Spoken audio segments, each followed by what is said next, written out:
And now happening in Illinois schools, there's a new tool to combat childhood trauma. The Illinois State Board of Education is currently developing something called a Children's Adversity Index. The goal to be measure where, when, and why trauma is happening and how to help. Our Sinclair sister station's Kyra Willis breaks down what this means for students and families. 25% of American children experience trauma by the age of 16, according to the National Traumatic Stress Network.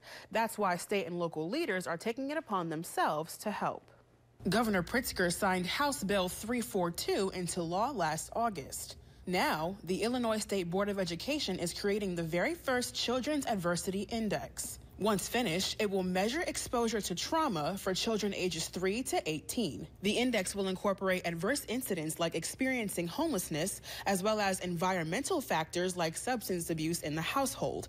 ISB says this will be the first in the nation of its kind. The law also requires educating the educators about trauma and teaching trauma-informed practices. The deadline to implement those changes is by the first day of school next school year. The index is part of the recommendations from the Whole Child Task Force, which has worked to identify how Illinois can support more equitable, inclusive, and supportive environments for every student. The Whole Child Task Force will reconvene by March 2027 to review progress on these recommendations.